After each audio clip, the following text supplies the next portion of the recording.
The story of the world's fastest motorcycle begins long before modern racetracks, carbon fiber, or electronic aids. It starts in 1907, when speed itself was still being defined, and humanity was only just stepping away from horses and steam.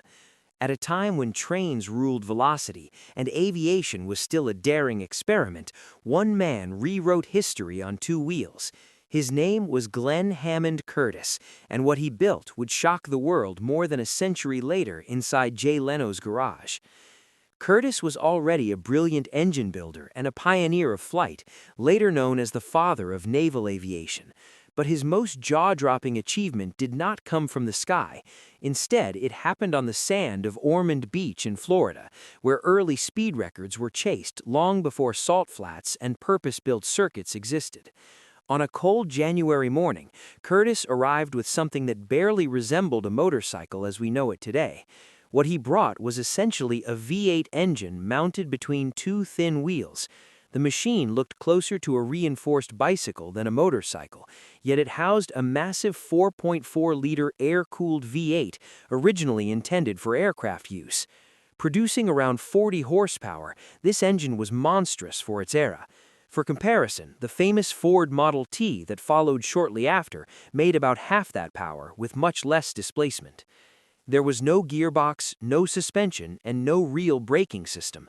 Power was sent directly to the rear wheel through a crude sawtooth gear setup. The frame struggled to contain the twisting force of the engine, and stopping the machine required more courage than engineering. Still, Curtiss was determined to prove the durability and potential of his design. With help from two friends to push-start the beast, Curtiss accelerated over several miles before blasting through the measured flying mile.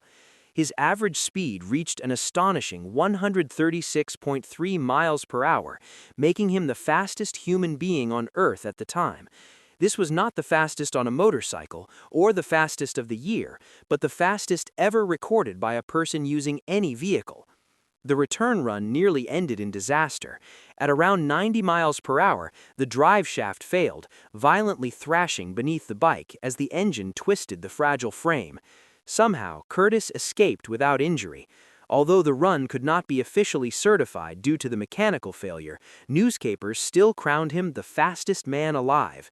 The record would not be beaten by a car until 1911, and not by another motorcycle until 1930.